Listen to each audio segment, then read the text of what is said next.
அந்த உறவுகள் வந்து கடைசி வரைக்கும் நம்மளுக்கு பகச்சே இருந்தாலும் கடைசியில் சேர்ந்துக்கும், அந்த உறவு முறையில் இருக்கும். எந்த உறவு எந்த நம்மளுடைய பிறந்த நட்சத்திரத்துக்கும் நம்மளோட ராசிக்கும் நம்ம பிறந்த லக்கணத்துக்கும் ஒரு கிரகம் பார்க்கலைன்னா அந்த உறவுக்காரன் நம்மளுக்கு கடைசி வரைக்கும் நம்மளை பார்க்க மாட்டாங்க. எப்படி?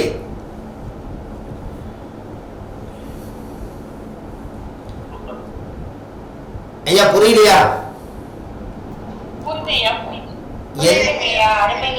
எந்த உறவு நம்மளுடைய பிறந்த நட்சத்திரங்கிறது நம்ம இந்த கருப்பு பையிலேருந்து வெளியில் வரும்போது பிறந்த நட்சத்திரத்தன்னைக்கு கிரகங்கள் எந்த கிரகம் நம்மளை பார்க்குதோ அந்த கிரகம் நம்மளுக்கு கடைசி வரைக்கும் உதவி செய்யும். எந்த கிரகம் நம்மளை பார்க்கலையோ அந்த கிரகத்தோட உதவி நம்மளுக்கு கிடைக்காதுன்னா அந்த உறவு நம்மளுக்கு கிடைக்காதுன்னு சொல்லுது. எப்படி?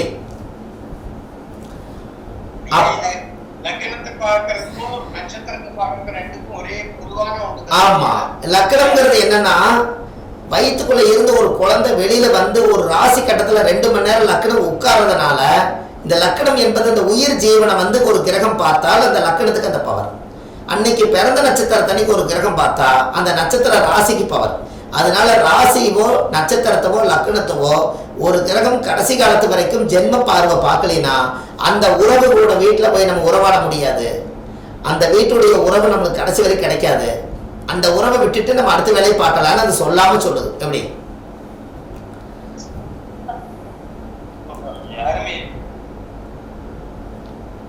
அந்த காலத்துல இப்படி எல்லாம் செஞ்சு வச்சிருக்காங்க பாருங்க. அன்னைக்கெல்லாம் வந்து எப்படி இந்த கனெக்டிவிட்டி கொண்டு வந்திருப்பாங்க, எவ்வளவு ஒரு அற்புதம், எவ்வளவு ஒரு விஷயங்களை இது எப்படியெல்லாம் அழகா கொண்டு வந்திருக்காங்கன்னு பாத்தீங்களா? அப்போ அந்த முன்னோர்கள் எல்லாம் அந்த காலத்துல ஒரு கல்யாணம் நடந்தா அம்மை மிதிச்சு அருந்ததி பார்த்து ஒரு மணமேடையில ஒரு யாரோ பெத்த குழந்தை கொண்டு வந்து கண்ணுக்கு தெரியாத ஒரு மாப்பிள்ளைக்கு இவர் தான் நீ மாப்பிள்ளை, இவர் கூட தான் நீ வாழணும்னு சொல்லி அந்த பெரியவங்க எல்லாம் பார்த்து இந்த ஜாயின் பண்ணி சீர் சீமந்தம் எல்லாம் பண்ணி மணவரையில் உட்கார வச்சு அவங்க அந்த மங்களி தேங்காயை உடைச்சு எல்லாரும் போய் அந்த மங்களத்தை தொட்டு கும்பிடுவாங்க. பார்த்துருக்கீங்களா?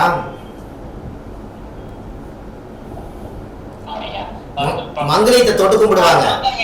அந்த மங்களத்தை தொட்டு கும்பிட்டதுனால அந்த கையில மஞ்சள் அரிசி கையில கொடுத்து அந்த மங்களத்தை எல்லாரும் போய் தொட்டு கும்பிடுவாங்க. ஒரு கடைசிக்கு ஒரு 108 பேராவது தொட்டு கும்பிடுவாங்க, நீ இந்த வாழ்க்கை நல்லா இருக்கணும்னு சொல்லி. அப்ப இவங்க ஜாதகத்துல பிரச்சனையும் பிரிவினையுமே இருந்தாலும் கூட அந்த பெரியவங்கள் எல்லாம் அந்த காலத்துல நீதிமானா வாழ்ந்ததுனால அந்த மாங்கல்யம் நினைச்சு அந்த கழுத்துல நின்று கணவனும் மனைவி சந்தோஷமா வாழணும்னு அவங்க ஒரு நிமிஷம் நினைச்சாங்க. பார்த்தீங்களா? அந்த மனசுக்கு அந்த பவர் ஜாஸ்தியா இருக்கிறதுனால அந்த மங்கல்யத்துக்கு உயிர் வந்துடும். ஜாதகத்துல எவ்வளவு பெரிய தோஷங்கள் இருந்தாலும் மனிதனோட சக்தியில ஆத்துமாத்துமான ஒரு புண்ணியமானவங்க அதுல 10 பேராவது அதை தொட்டு வணங்கியிருப்பாங்க. அதை எடுத்துட்டு போய் அந்த மாப்பிள்ளை வந்து பொண்ணோட கழுத்துல கட்டி இவங்க கையில மஞ்சள் அரிசி கையில எடுத்து இந்த இடத்துல மட்டும் ஒரு ஜீவகாந்தம்னு ஒன்று இருக்குது. இந்த ஜீவகாந்தத்துக்குள்ள அந்த மஞ்சள் அரிசியை நாம்பி இந்த மனசு நெஞ்சில இருந்து அந்த வாழ்க்கை நல்லா இருக்கும்னு இங்கிருந்து அவங்க வாழ்த்துனாங்கன்னு அந்த அரிசி போட்டு குரு பார்த்தால் கோடி நன்மைன்னு சொன்னீங்க இல்லையா? குருவை யாருமே பார்த்ததில்லை. மணமேடையில வந்து பொண்ணு மாப்பிள்ளை உட்கார்ந்துருக்கும் போது இளம் பிஞ்சுகள் 2 பேரும் வந்து வாழ்றதுக்கு இப்பத்தான் முதல் படி எடுத்து வைக்கிறதுக்காக மணவரையில் உட்கார்ந்துருக்கும் போது எதுக்காக இருக்கிறவங்க அத்தனை பேர்த்து கையிலையும் குரு பகவானுடைய நிறம் மஞ்சள். அந்த சந்திரனை வந்து மஞ்சள், சந்திரன் என்பது அரிசி, அதைய வந்து மஞ்சள் என்பது குரு. அந்த குருவும் சந்திரனும் சேர்ந்து அதை அரிசியை கலக்கி நம்ம தான் வந்து குருவா இருந்து அந்த இளம் பிஞ்சுகளுடைய வாழ்க்கைக்கு குருவோட தீட்சைய இங்கிருந்து நீங்க இந்த அரிசி எடுத்து அவங்க மேல வீசிட்டு இந்த கை 2 நீங்க ஜீவகாந்தத்தை நல்லா இருக்கணும்னு ஆசை பண்ணும் போது நீங்க தான் குரு போய் அந்த பொண்ணு மாப்பிளை பார்க்கறதுனால அவங்களுக்கு கோடி நன்மை என்று பொருள். எப்படி?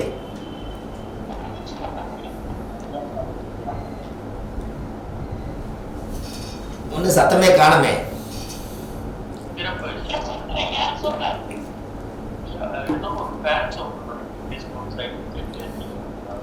அப்போ ஒரு அதனாலதான் அந்த காலத்துல மணவரை எல்லாம் போட்டு டெக்கரேஷன் எல்லாம் பண்ணி அலங்காரம் பண்ணி பொண்ணு மாப்பிள்ளையை எதுக்கு உட்கார வச்சு அந்த மஞ்சள் அரிசி கையில் எடுத்து இந்த ஜீவகாந்தத்திலிருந்து ஒரு சக்தி அவங்க நல்லா இருக்கணும்னு நாங்கள் போகும்போது இந்த குருவோட சக்தி அவங்களுக்கு போய் வாழ்த்துக்கள் போய் விழுகும்போது கோடிக்கணக்கான ஆசீர்வாதம், முன்னோர்களுடைய ஆசீர்வாதம் எல்லாம் போய் அந்த நிறைஞ்ச மாங்கல்யத்திலையும் அவங்க 2 பேர்த்துடைய ஆத்மாவிலையும் போய் அந்த முழு பவர் அங்கே கிடைக்கிறதுனால தான் அந்த வாழ்க்கை 1000 காலத்து பயிர் என்று சொன்னாங்க.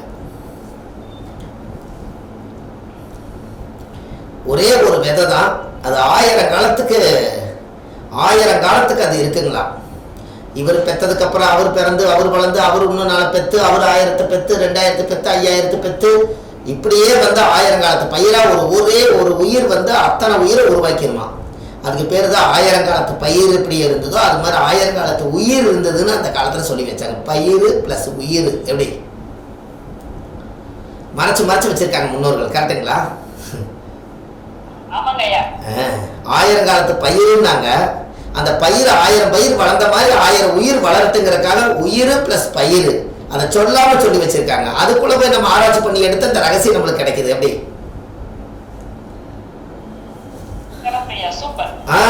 அப்போ அந்த காலத்துல முன்னோர்கள் எல்லாம் வாழை மரம் எதுக்காக கட்டுனாங்க? வாழை மரம் எதுக்கு கட்டினாங்கன்னு சொல்லுங்க. வாழையடி வாழ்றதுக்கு இல்லைங்க.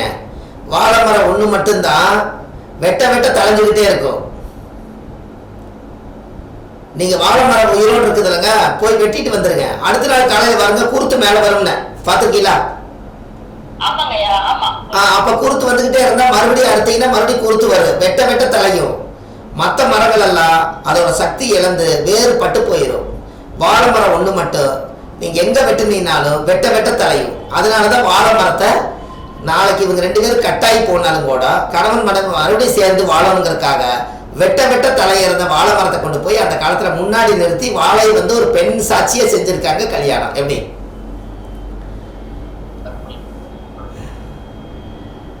சார் அதுக்கு பேரே வாழவை.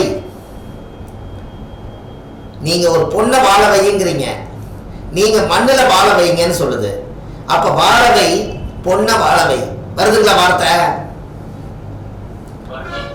ஒரு வாழைக்கண்ணை வந்து வாழ வையுங்குது, மண்ணுல போய் வாழ வையுங்குது, பொண்ணை வாழ வையுங்குது. அப்ப 2 பொண்ணு தானே. அதனாலதான் அந்த காலத்துல முன்னோர்கள் வந்து வாழை ஒரு பெண்ணா பாவித்து வாழை மரம் ஈனாத வாழைக்கு ஒரு மாங்கல்யம் சூட்டி அதை வெட்டி ஆத்துல கொண்டு போய் மங்கையோட தோசை கங்கையிலேருந்து கொண்டு போய் விட்டுட்டு அப்புறம் போய் ஒரு மறுதிருமணம் மாதிரி அந்த லைஃப் பண்ணாங்க. இது வந்து முன்னோர்கள் அந்த காலத்துல வாழவை பொண்ணை வாழவை, பொண்ணு மண்ணு, இதுக்கு தான் இந்த உலகத்துல சண்டை. அதனால மண்ணு பொண்ணு வாழவைங்கிறது இதுதான். இந்த ரகசியத்தை தான் ஆதி காலத்துல முன்னோர்கள் இதை உருவாக்கி இருக்காங்க. எப்படி இது எல்லாம் நீங்க தெரிஞ்சுக்கிறீங்க பாருங்களேன். இதெல்லாம் கேட்காத வார்த்தைகள் தானே. என்னங்கய்யா? ஆமா. உங்களுக்கு அந்த காலத்துல முன்னோர்கள் எல்லாம் இப்படித்தான் வாழ்ந்தாங்க. அம்மியில கொண்டு போய் அம்மி மிதிச்சு அருந்ததி பார்த்து குலமகள் கொண்டு வரும் வீட்டுக்குள்ள மெட்டி ஒளிதான்னு சொல்லி அம்மி மிதிச்சு அருந்ததி பார்த்து மெட்டி போட்டாங்க. அந்த அம்மி மிதிக்கிறதுங்கிறது என்னன்னு சொல்லுங்க. அம்மி ஏன் மிதிச்சாங்கன்னு சொல்லுங்க. அம்மி மிதிச்சு தானே மெட்டி போட்டாங்க.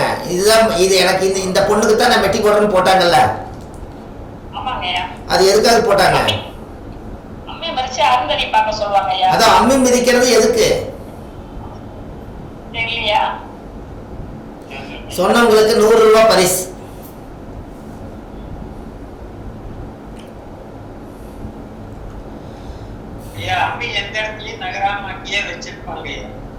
அது ஓகே.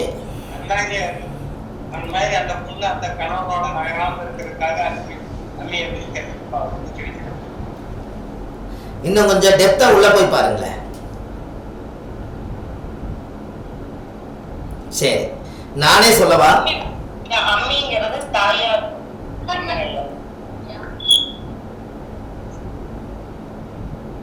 அம்மி மிதிச்சு மெட்டி போட்டு என் மனைவி என்பதை ஏத்துக்கிட்டு அவங்க சந்தோஷமா வாழ்றதுக்கு அம்மி மிதிச்சு மெட்டி போட்டாங்க.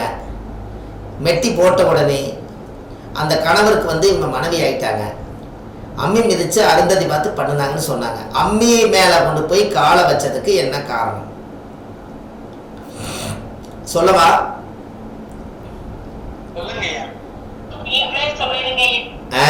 ஏன்னு கேட்டா இந்த மாதிரி விஷயங்கள் எல்லாம் ஆதி காலத்துல ரகசியமா வச்சுக்கிறதெல்லாம் உங்களுக்கு சொன்னா தானே தெரியும். அதாவது நல்லா தெரிஞ்சுக்கங்க, அம்மி மேல கொண்டு போய் காலை வச்சு மெட்டி அந்த பொண்ணு போட்டாச்சுன்னா அந்த பொண்ணு நித்திய சுமங்கலி ஆயிடுச்சு என்று பொருள். நித்திய சுமங்கலி என்னைக்கு சுமங்கலி ஆயிட்டாங்கிறதுக்காக தினமும் சுமங்கலியா இருக்கனால நித்திய சுமங்கலி என்று பேர். மெட்டி காலை பார்த்தோன்னே இந்த பொண்ணு கல்யாணம் ஆயிடுச்சா இல்லைங்கிறத எதை பார்த்து கண்டுபிடிப்பீங்க?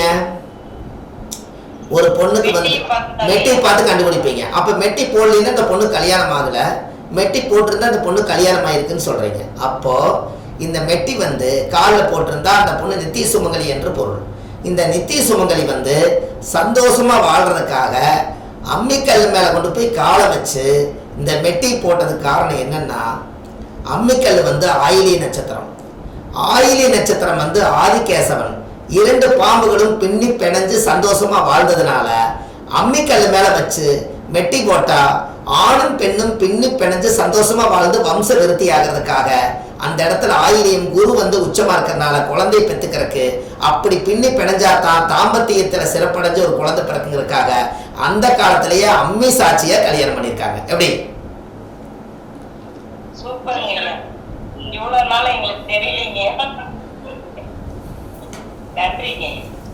எப்படி இருக்குதுங்க வார்த்தை? அந்த காலத்துல முன்னோர்கள் சொன்னது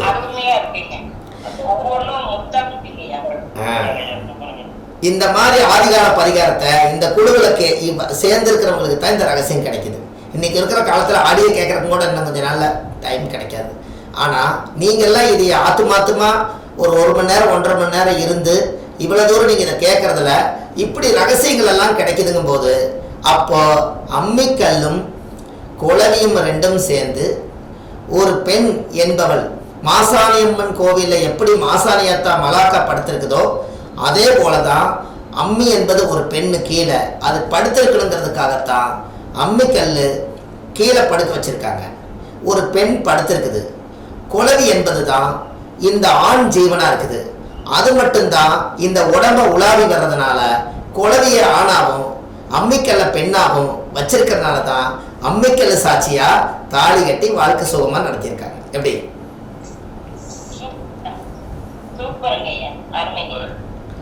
இதெல்லாம் ஆதி காலத்துல இந்த அம்மிக்கல் மேல போய் உட்காராதீங்க, மாலை நேரத்துல அம்மிக்கல்ல உட்காராத, ஆட்டுக்கல்ல போய் உட்காராத, ஆட்டாங்கல்ல உட்காராத, இப்படி எல்லாம் ஏன் சொன்னாங்க அப்படின்னா இதுதான் ரகசியம்.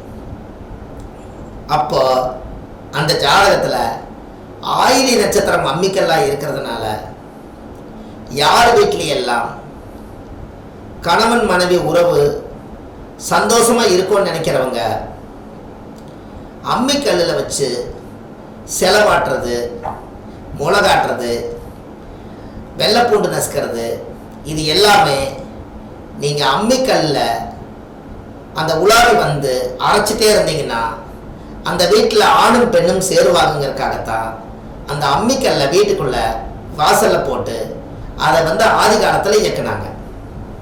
இப்ப தெரிஞ்சிருச்சுங்களா?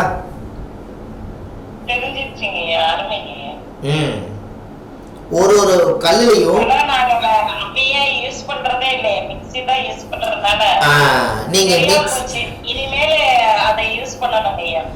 ஆமா, யாருக்கெல்லாம் வந்து மனநிறைவு கொடுக்கணும் சந்தோஷமா வாழணும்னு நினைக்கிறாங்களோ அந்த காலத்துல அம்மிக்கல்லு ஆட்டுக்கல்ல ஆட்டுனாங்க. அதனால அது எல்லாமே சிவன் வடிவத்துல தான் ஆட்டாங்கல் இருந்தது. அது ஆண் பெண் சேருது.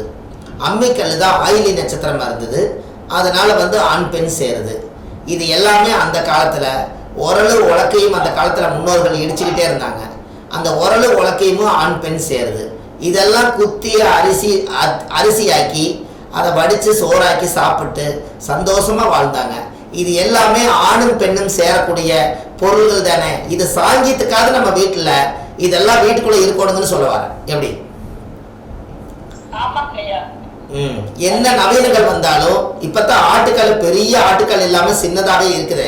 அதை ஒன்று வாங்கி கொண்டு வந்து வீட்டில் வச்சு அதுக்கு டெய்லி நீங்கள் வந்து ஒரு பொட்டு சந்தனம் வச்சு சாயம் போட்டாலும் சரி, ஒரு அம்மிக்கல்லை வீட்டில் போட்டு அதுக்கு ஏதாவது ஒரு வெள்ளைப்பூண்டு நசுக்கிறீங்கனாலும் சரி, ஒரு குழவிக்கல் கொண்டு வந்து இதெல்லாம் வச்சுருந்தாலும், ஒரு உரல் உலக்கி கொண்டு வந்து வீட்டில் வச்சுருந்தாலும், இப்படியெல்லாம் சின்னதாக ஏதாவது ஒரு வீட்டில் இயக்கிட்டு இருந்தீங்கன்னா அந்த வீட்டில் தாம்பத்திய உறவு நடக்கும், ஆண் பெண் பிரிவினை ஆக மாட்டாங்க, குடும்பத்துக்குள்ள சந்தோஷம் மகிழ்ச்சி பிறக்கும், ஆதிகால வாழ்க்கையை நினச்சி பார்த்து வாழ்வாங்க. முன்னோர்கள் எல்லாம் அதில் குடியிருந்து அதில் தான் வாழ்ந்தாங்க. இது எல்லாமே உங்களுக்கு இது கிடைக்கும்.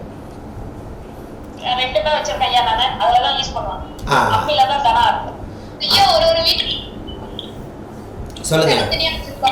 அவங்க எப்பவுமே சண்டை போட்டே தான் இருப்பாங்க, கவனிச்சு பார்த்தா தெரியும். என்னங்கம்மா? அம்மியும் அதோட குலவையும் தனித்தனியா வச்சிருக்க வீட்ல அவங்க எப்பவுமே சண்டைக்கிட்ட இருப்பாங்க ஐயா. ஆமா, அது கவனிச்சு நானே ஆயிலி நட்சத்திர வீடியோ மட்டும் வள்ளுவர் பார்க்க யூடியூப் சேனல்ல போய் பார்த்தீங்கன்னா 5 லட்சம் பேர் பார்த்துருக்காங்க அந்த ஒரே வீடியோவை. அதில் தலையெழுத்துமே சொல்லியிருப்பேன் ஆயிலி நட்சத்திரம் பற்றி. அதில் என்றைக்குமே அம்மிக்கல் மேலே கொண்டு போய் குழவி வச்சிங்கன்னா அவங்க 2 பேரும் சேர்ந்துருப்பாங்க. அம்மிக்கல்லிருந்து குழவி பிரித்து தனியாக வச்சுட்டு என்னைக்காவது சமயத்துக்கு அதை கொண்டு வந்து கழுவி சேர்த்துனீங்கன்னா அந்த குடும்பத்தில் ஏதோ மனக்கருத்து வேறுவால உடம்பு சேராது. அதனால எப்பவுமே ஆட்டாங்கல்லில் அந்த குழவி இருக்கணும், அம்மிக்கல்லையும் அந்த குழவி இருக்கணும், உரல் இருந்தால் உலக்கை இருக்கணும். இதெல்லாம் ஜாயிண்டாக இருந்தால் தான் அந்த குடும்பத்தில் ஜாயிண்டாக இருப்பாங்க. எப்படி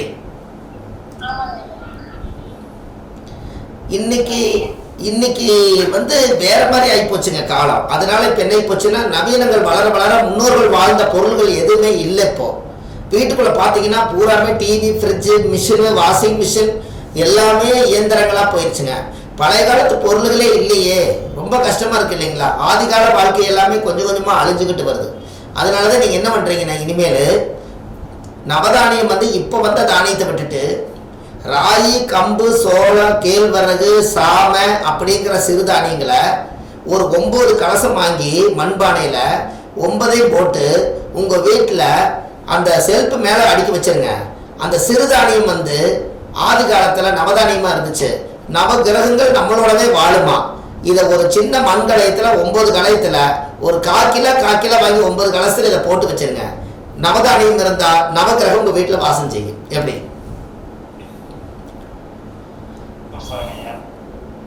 நீங்கள் நாட்டு மருந்து கடை என்னங்கம்மா, நீங்கள் நாட்டு மருந்து கடைக்கு போனீங்கன்னா இந்த 9 சிறுதானியம் கேட்டீங்கன்னா கொடுப்பாங்க. அதை வாங்கி ஒரு தட்டு ஒன்று வாங்கி அந்த தட்டில் இந்த 9 கலசத்தையும் அதுக்குள்ளே வச்சு நீங்கள் எப்பவுமே பூஜை ரூமில் வச்சுருங்க. ஆதி காலத்தில் சிறுதானியத்துக்கு அதிகமான பவர் உண்டு, ஏன்னா சத்துமானமான பொருள். இப்போ தான் அதிலிருந்து பிரிஞ்சு வந்து தான் கொள்ளு, தட்டைப்பயிறு, இந்த மாதிரி மொச்சை, அவரை இதெல்லாம் தான் துவரை இதெல்லாம் தான் செலக்ட் பண்ணிட்டாங்க. அந்த காலத்தில் சிறுதானிய உணவு தான் நவகிரக உணவாக இருந்தது. அதை சாப்பிட்டவங்களும் நல்லா இருந்தாங்க. கரெக்டாக இல்லைங்களா?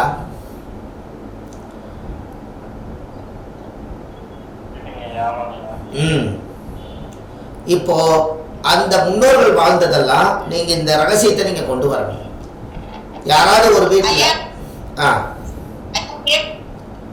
அம்மா சொல்லுங்க, அம்மா சொல்லுங்க. சிறுதானிய உணவுகள் தான் சமைக்கிற வீட்டுல பார்த்தீங்களா? அதுதான், அதை சமைங்க. அதை சமைக்க நம்ம உடம்புல வந்து பவர் கூடும், நம்ம நல்லா இருப்போம். சிறுதானிய உணவு சாப்பிட்றது, அம்பளி, கூடு, சாமை, விறகு, கேழ்வரகு, இது எல்லாமே வந்து இன்னைக்கு கொஞ்ச நாளில் எல்லாமே மறுபடியும் மாறப்போகுது. கம்மஞ்சோறு, சோளக்களி எல்லாமே இனி வரப்போகுது. சுகருக்கே என்ன சாப்பிட சொல்கிறாங்க, தானே சாப்பிட சொல்கிறாங்க. ஒரு சின்ன ரிக்வெஸ்ட் இல்லையா? ராகி, கம்பு இதெல்லாம் எந்தெந்த கிரகம்? அது ஒரு நாள் நான் உங்களுக்கு சொல்கிறேங்க ஐயா. நேரத்தை வச்சு சொல்லக்கூடாது. இப்போ சத்துள்ள பொருள் வந்து இப்போ இருக்கிற நவதானியத்தில் எது சத்துள்ள பொருள் சொல்லுங்க பார்க்கலாம்.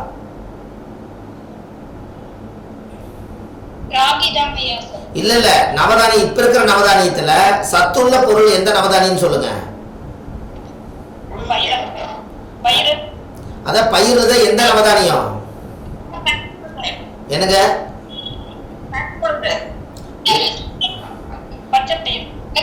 ஆஹா, அப்படி இல்லை. உண்மையாலுமே சத்துள்ள பொருள் கோதுமை. அதனாலதான் முதலிடம் பிடிச்சிருச்சு. சூரியனுக்கு கோதுமை, அதனாலதான் முதலிடம் பிடிச்சிருக்கிறாங்க. தெரியுதா உங்களுக்கு? சரிங்க. சூரியனார் தேரோட்டினார் இல்லைங்களா? எத்தனை குதிரை போட்டு தேரோட்டினார் சொல்லுங்க.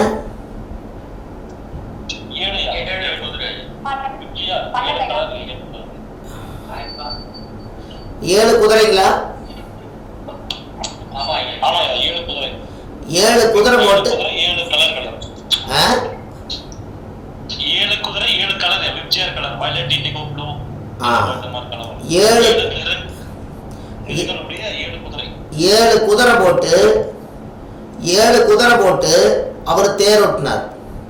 இந்த 7 குதிரை போட்டு தேரோட்டும் போது ராஜா வந்து கோதுமை சாப்பிட்டாரு, குதிரை வந்து கொள்ளு சாப்பிட்டுச்சு.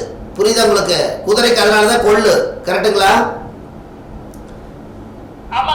அப்ப கொள்ளு என்ன கிரகம்னு சொல்லுங்க.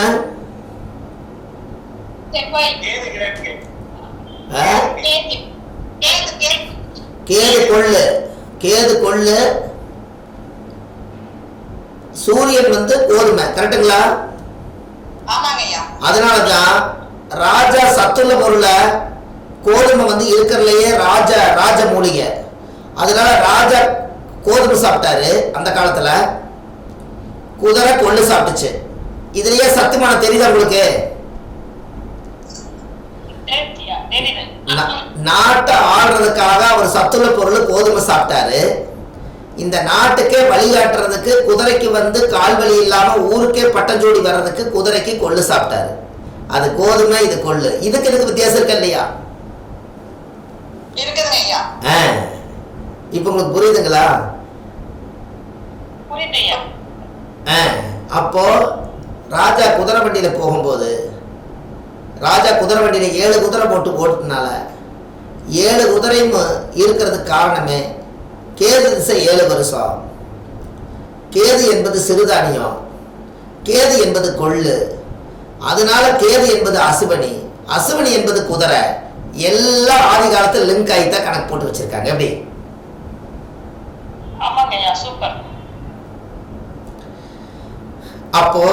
அப்போ சூரியன் வந்து ராஜா வந்து சிம்மாசனத்துல உட்கார்ந்தது சிம்ம ராசியில. சிம்ம ராசிக்குள்ளதான் கேதுடைய நட்சத்திரம் இருக்கிறதுனால கேது 7 குதிரை போட்டு, உத்தரை என்பது சூரியனா இருக்கிறதுனால தலையில கிரீடம் வச்சு சிம்ம வாகனத்துல அந்த காலத்துல போயிருக்காங்க. எல்லாம் அதுக்குள்ள இருக்கா?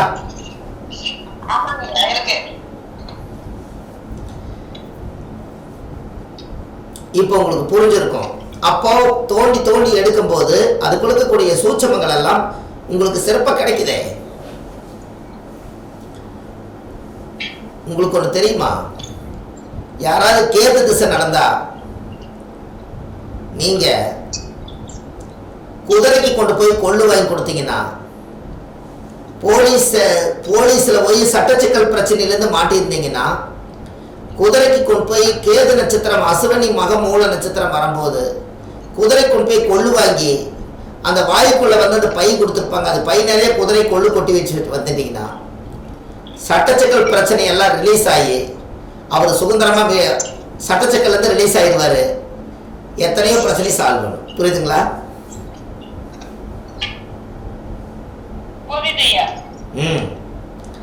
உங்களுக்கு டைவர்ஸ் அப்ளை பண்ணியிருப்பாங்க. எனக்கு சீக்கிரமாவே முடிவே கிடைக்க மாட்டேங்குதுங்க, என்னோட வாழ்க்கைக்கு ஒரு தெளிவே கிடைக்க மாட்டேங்குது, டைவர்ஸ் அப்ளை பண்ணியிருக்கிறது சீக்கிரமா முடிஞ்சதுன்னா பரவாயில்லைன்னா நீங்க நேரா கொண்டு போய் குதிரைக்கு கொள்ளு வாங்கி கொடுத்தீங்கன்னா வாரம் ஒரு 7 வாரத்துக்குள்ள உங்களுக்கு ஒரு மாற்றம் தெரியும்.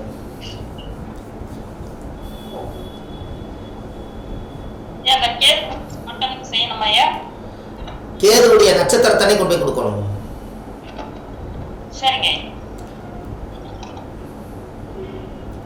அப்போ ஆதி காலத்துல முன்னோர்கள் எல்லாம் இப்படித்தான் வாழ்ந்திருக்கிறாங்கிறத அந்த காலத்துல உங்களுக்கு தெரிய வருது. அப்போ முன்னோர்கள் எல்லாம் சரியான ஒரு பிளான் பண்ணி சரியான ஒரு முறையில தான் ஆதி காலத்துல வாழ்ந்து சந்தோஷமா வாழ்ந்துட்டு போயிருக்காங்க. அந்த காலத்துல எல்லாம் இறந்து போனாலும் கூட அவங்கள தேர்கட்டி எடுக்கும்போது அவங்கள கம்பீரமா உட்கார வச்சு அவங்களுக்கு எல்லாம் ஜோடனை எல்லாம் பண்ணி கொண்டு போய் அழகா கொண்டு போய் அவங்கள கொண்டு போய் மயானத்தில் கொண்டு போய் அவங்க புதைச்சாங்கன்னா உட்கார வச்சு தேர் கட்டி உட்கார வச்சு எடுத்துகிட்டு போனாங்கன்னா குளிமேட்லையும் கூட அந்த காலத்தில் உட்கார வச்சு தான் மண்ணை போட்டு புதைச்சிட்டு வருவாங்களாம். அப்படின்னு என்னங்க, செத்ததுக்கு அப்புறம் கூட நான் கம்பீரமாக தான் இருக்கேங்கிறத அந்த காலத்திலேயே சொல்லாமல் சொல்லி வச்சுக்கிறாங்க. எப்படி?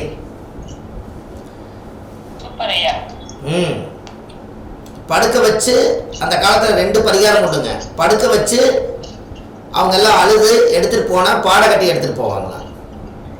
அந்த காலத்தில் இறந்துட்டாருன்னா சேர் போட்டு உட்கார வச்சு கம்பீரமாக இறந்தாருன்னா அப்படியே உட்கார மாதிரியே உட்கார வச்சு தேரில் சுமந்துட்டு போய் குளிமேட்லையும் கொண்டு போய் உப்பு மஞ்சள் திருநூறு சந்திரமெல்லாம் போட்டு உட்கார வச்சு குகை மாதிரி பண்ணி குகைக்குள்ள கொண்டு போய் தலையை வச்சு உட்கார வச்சு புதைச்சிட்டு வருவாங்களாம். அப்போ அந்த காலத்தில் செத்தாலும் கூட நான் கம்பீரமாக தான் உட்காந்துருக்கணும்னு சொல்லிட்டு தான் போய் சாவாங்களாம். அப்போ ஆதி காலத்தில் இதெல்லாம் ரகசியமாக தான் வச்சுருக்காங்க.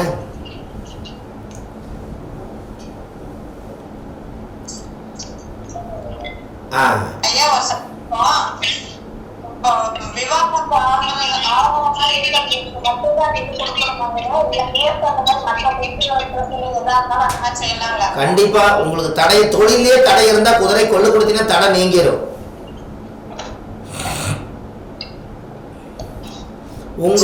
உங்களுக்கு நீங்க ஒண்ணும் வேண்டாங்க. உங்க ஜாதகத்துல நம்மளுக்கு தொழில்ஸ்தானம் வந்து எப்பவுமே தொழில் நல்லா இருக்கணும்னா நீங்க குதிரைக்கு கொண்டு போய் கொள்ளு வாங்கி கொடுத்து பாருங்க, உங்களுக்கு தொழில் நல்லா இருக்கும். காரணம் என்னன்னா ராகு கேது நட்சத்திரம் 12 ராசியிலையும் வரும். அப்ப தடை பண்ணக்கூடியதே ராகு கேது தான். இதுல ராகாவது பட்டுச்சுன்னா வெட்டு 1 துண்டு 2. கேது அப்படி இல்லைங்க, போட்டு வறுத்து எடுத்துரும். எப்பவுமே இந்த கேதுவுடைய தடையை நீக்கி வச்சுட்டீங்கன்னா நல்லது. இதுக்கு யாராவது கேது திசை நடந்தா மொட்டை அடிக்கணும்னு சொல்லுவாங்க. மொட்டை அடிக்காட்டி கூட பெண்கள் வந்து மொட்டை அடிக்கிறதுனா ரொம்ப கஷ்டம். அப்போ கேது திசை 7 வருஷம் 7 தேங்காயை குடுமி பிச்சு கோவிலில் போய் 7 பேருக்கு 7 தேங்காய் தானம் பண்ணிட்டு வந்தாலே குடுமி பிச்சுட்டா தேங்காயே மொட்டையாயிரும். உங்கள் மொட்டையாகிறதுக்கு பதிலாக தேங்காயவே வந்து குடுமி பிச்சுட்டு கொடுத்தீங்கன்னா கேது திசையுடைய தடை நீங்கி உங்களுக்கு எல்லா யோகம் நடக்கும்.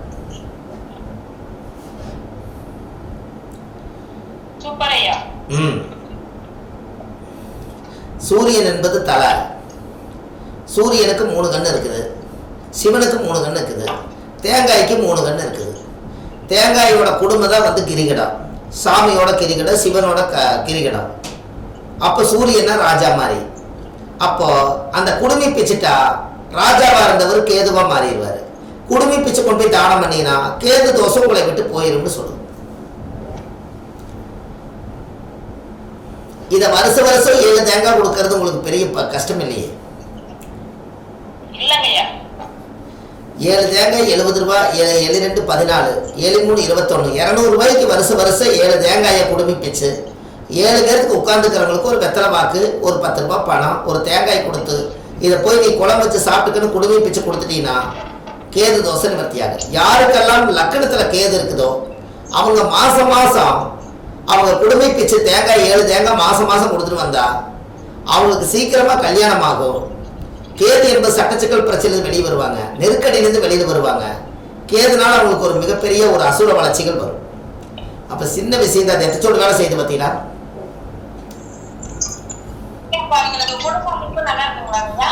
என்னங்கம்மா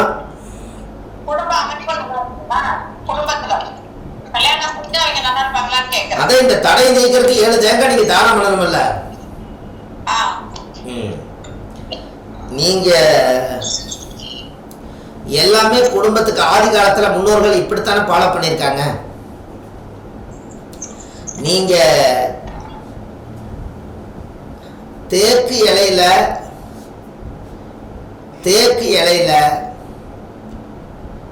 உங்க பீர்வாவுக்குள்ள கொண்டு போய் தேக்கு இலை ஏதாவது இருந்துச்சுன்னா தேக்கு இலை வந்து 3 இலை எடுத்துட்டு போய் காசு வைக்கிற இடத்துல பீர்வாவில் தேக்கு இலையை கட் பண்ணி அந்த பீர்வாவில் நீங்க காசு வைக்கிற இடத்துல தேக்கு இலையை வச்சு அதுக்கு மேல நீங்க சம்பாதிக்கிற காசு கொண்டு போய் தேக்கு இலை மேல கொண்டு போய் வச்சீங்கன்னா உங்க காசு தேக்கி வச்சு ஒரு காரியம் நல்ல விதமா நடக்கும்.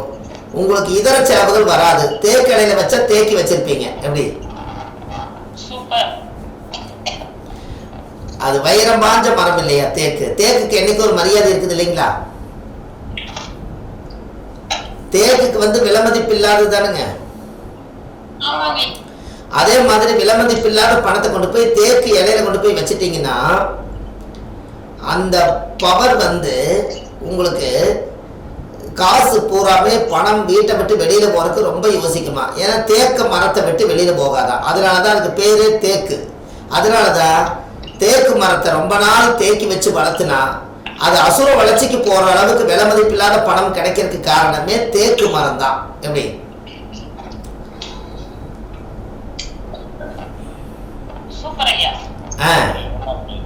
இதெல்லாம் உங்களை அறியாமையே இதெல்லாம் வந்து ஆதி காலத்துல முன்னோர்கள் தேக்கலையில தான் சாப்பிடுவாங்களா. தேக்கலையில சாப்பிட்டாங்கன்னா சாப்பிட்ட பொருள் வந்து கொஞ்ச நாளைக்கு ஜீரணம் ஆகாம வேலை செஞ்சு நல்ல உடம்பு அழுத்தமா இருக்கிறதுக்காக சாப்பிட்ட சாப்பாடு சீக்கிரம் ஜீரணம் ஆயிட்டா பசிக்கும்னு சொல்லி வாழை இலை இல்லாத காலத்துல தேக்கு இலையில சாப்பிட்டு தான் இந்த உடம்ப தேக்கி வச்சிருந்திருக்காங்க. எப்படி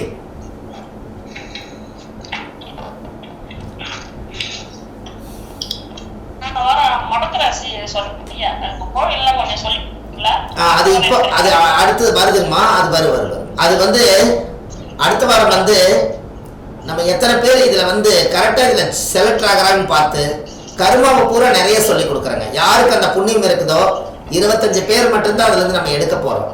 அது ஒரு வாரம் கூட தவறக்கூடாதுங்க. அவங்களுக்கு வந்து நல்லபடியா அந்த முடக்க பத்தி ரொம்ப கர்மாவை பத்தி எல்லாம் நம்ம சொல்லலான்ட்டு இருக்கோம். ஏன்னா ஐயா சொல்லுங்க.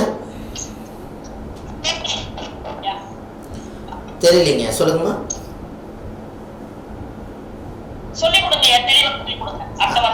நான் சொல்லி தருவேங்க. உங்களுக்கு வந்து என்ன அப்படின்னு கேட்டீங்கன்னா பாருங்க, நம்ம கரெக்டா ஆரம்பிச்சு நிறைய விஷயங்களை கர்மாவை வந்து எப்படி உடைக்கிறது, கர்மா பரிகாரம் எப்படி செய்யறது. ஒரு உதாரணம் சொல்றேங்க. ஒரு ஜாதகத்துல லக்னம் முடக்காய் போச்சு. லக்னம் முடக்கு தோஷம் ஆயிடுச்சு. இந்த முடக்குல யாரு இருந்துட்டாங்கன்னா இதுல சனி பகவான் இருக்கார். லக்கணத்துக்குள்ள சனி இருந்து முடங்கிருச்சு. இவருக்கு என்ன ஒரு பரிகாரம்னா, இது சாம்பிளுக்காக சொல்றேங்க, நீங்க கேட்டீங்கன்னா அரண்டு போயிருவீங்க. ஆனா அந்த பரிகாரம் எல்லாம் இந்த குழுவில் கிடைக்கிறவங்களுக்கு ரொம்ப பாக்கியம். அந்த பரிகாரம் நான் என்ன சொன்னேன்னா, உங்களுடைய வாழ்க்கையில லக்கணத்துக்குள்ள சனி இருந்து முடங்கி போனதுனால ஒரு தேங்காய் ஒன்று வாங்கிட்டு வந்து அந்த தேங்காயில ஒரு கண்ணுல தொலை போட்டு அந்த தீர்த்தத்தை எல்லாத்தையும் வெளியேற்றிட்டு, தேங்காய் தண்ணி வெளியேற்றிட்டு, எள்ளு கொஞ்சம் வாங்கிட்டு வந்து என்னுடைய கர்ம வினையெல்லாம், முன்னோர்கள் செஞ்ச கர்ம வினையெல்லாம், சனி என்பது கர்மாகாரகன். இந்த சனி என்பது கர்மாகாரகன். இந்த எள்ளை ஒரு 1/4 கிலோ வாங்கிட்டு வந்து 21 தலைமுறைக்கு சேர்த்தி 21 சுத்து சுத்தி, இந்த தலையை 21 சுத்து சுத்தி என்னுடைய கர்ம வினைகள் எல்லாம் இன்னையோட எரிஞ்சு பொறிஞ்சு போயிருன்னு சொல்லி அந்த எல்லை வந்து நம்ம தலையை சுத்தி அந்த எல்லை எடுத்து தேங்காய்க்குள்ள பூரா போட்டு அதுக்கு மேல ஒரு குச்சியை வச்சு நல்லா அடைச்சு, நீங்க கொஞ்சம் விறகெல்லாம் வாங்கிட்டு வந்து ஒரு அவுட்டர் சைட்ல போய் அந்த விறகை மூட்டி இந்த தேங்காயை என் கர்மமெல்லாம் இதோட எரிஞ்சு போகணும்னு சொல்லி அந்த தேங்காயை நீங்க வச்சு எரிச்சிங்கன்னா,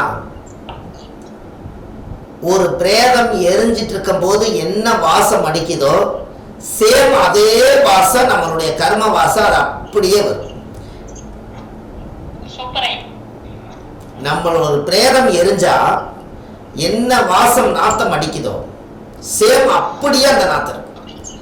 அது அப்படியே எரிஞ்சு பொறிஞ்சு அது வெடிச்சிடும், அது வெடிக்கும். அந்த தேங்காய் வந்து நல்லா ஒரு விறகு கட்டையில போடும் போது அப்படி வெடிக்கும். அதை வெடிச்சு செதறி அந்த எள்ளு கிள்ளு எல்லாம் எரிஞ்சு பொறிஞ்சு சாம்பல் ஆயிடுச்சுன்னா படிப்படியா உங்களோட வாழ்க்கையில கர்மா அப்படியே டவுன் ஆகி அப்படி குறைஞ்சு உங்க உடம்புல இருந்து வெட்டுக்குன்னு நீங்க இருப்பீங்க. வாழ்க்கையில நீங்க ஒரு தடவை செஞ்சு பாருங்க.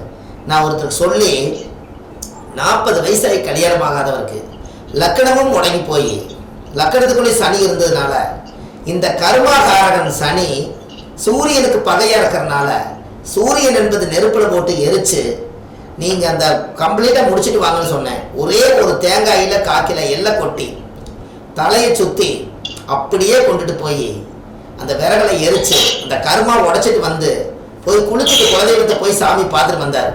அவருக்கு அதுக்கப்புறம் ஒரு பொண்ணு வந்து பார்த்தோன்னே செட் ஆயிருச்சு, அந்த கருமாவும் விலகிருச்சு. எப்படி? சூப்பர் ஐயா. எங்க இருந்துதான் இந்த பரிகாரம் எடுக்கிறீங்க? எப்படி யோசிச்சிருப்பேன்னு பாருங்க. அதைய சார் லக்னத்துல சனி இல்லைன்னா சார் ஏன் சனி இருந்த எள்ளு ஏன் கொடுத்த எள்ளு ஏன் இருந்துச்சு? எள்ளு வந்து சனி பகவான். இவங்க லக்கணத்து மேல கர்மா உட்கார்ந்துருக்குது. இந்த சனியை வந்து கர்மாவை வெளியேற்றி ஆகணும். அப்ப இதுக்கு காரணமே என்ன அப்படின்னா, இந்த சூரியன் நெருப்புல கொண்டு போய் நான் ஏன் போட சொன்னா, சூரியன் என்பது அப்பா, அப்பாவோட உயிர் கருவில இருந்து உருவானதான் லக்கணம். அது மேல போய் அப்பாவோட கர்மகாரகன் சனி போய் இந்த ஜாதகத்தை அனுபவிக்க முடியாம இருக்கிறதுனால தான் சூரியன் என்பது நெருப்பாகும், சனி என்பது எள்ளு கர்மாவும். இதை கொண்டு போய் மேட்ச் பண்ணி அக்னி சாட்சியை நீங்க போய் எரிச்சு இந்த கர்மாவை தொலைச்சிட்டு வாங்கன்னு சொன்னேன். நம்பிக்கையோட செஞ்சாலும் அவர் கல்யாணம் உறுதி ஆயிடுச்சு. எப்படி?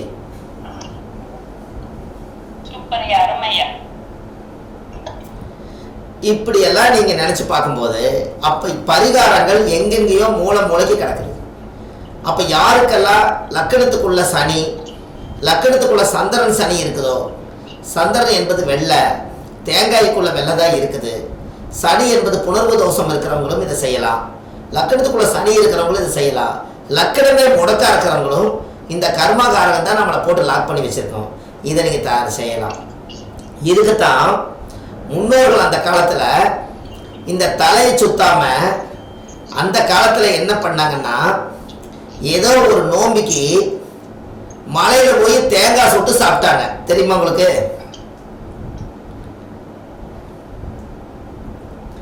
தேங்காய்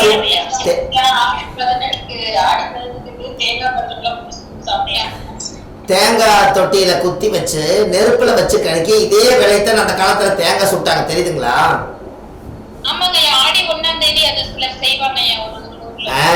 அப்ப நம்மளோட கர்மாவை எல்லாம் இதை துவைக்கிறக்காகத்தான் அந்த காலத்துல தேங்காய் சுட்டு அக்கினியில கொண்டு போய் எரிச்சாங்க. நான் இப்ப அதுக்குள்ளேயே எள்ளு கொண்டு போய் அதுல போடுங்கன்னு சொன்னது காரணமே, சூரியன் சனி சேர்க்கை இருக்கிறவங்க, லக்கணத்துக்குள்ள சந்திரன் இருக்கிறவங்க, லக்கணம் முடக்கா இருக்கிறவங்க, லக்கணத்துக்குள்ளேயே சனி இருக்கிறவங்க இந்த தேங்காய்க்குள்ள எண்ணெய் போட்டு நம்ம தலையை சுற்றி கொண்டு போய் கர்மாவை எரிச்சிங்கன்னா உடம்புல இருந்து ஒரு பெரிய ஒரு ஆத்மா, கெட்ட தீய ஆத்மாவே எரிஞ்ச மாதிரி தான். நல்லா இருக்கும். இது செஞ்சு பாருங்க, உங்களுக்கு நல்லா இருக்கும். என்னங்க புரியலைங்க ஐயா? அதெல்லாம் ஒண்ணு இல்ல, நீங்க ஒரு நாள் முடிவு பண்ணி செய்யுங்க. நட்சத்திரம் எல்லாம் இதுக்கு வேண்டியதே இல்லை. அதாவது நீங்க நல்லா தெரிஞ்சுக்குங்க, இந்த சூரியன் என்பது நெருப்பு. சூரியனும் சனியும் சேர்ந்தா பகையாகிறதுக்கு என்ன காரணம்னா, சூரியனும் சனியும் ஒரு நிமிஷங்க ஐயா, வாங்க ஐயா வாங்க. இந்த சூரியனும் சனியும் சேர்ந்தா பகையாகிறதுக்கு என்ன காரணம்னா, சிம்ம ராசிக்கு மகர ராசி சனி வீடு வந்து சூரியனுக்கு 6வது ராசி சனி வீடா வரும். சனியிலிருந்து என்னன்னீங்கன்னா சூரியன் வீட்டுக்கு 8வது ராசியா வரும். இந்த சூரியனும் சனி 6-8 இருக்கிறனால தான் சூரியனும் சனியும் சேர்ந்தா அப்பாவுக்கு மகனுக்கு ஒத்து வராது. அப்பா சம்பாதிக்கிற சொத்து நேரடியாக எழுதி கொடுக்க மாட்டாருன்னு சாஸ்திர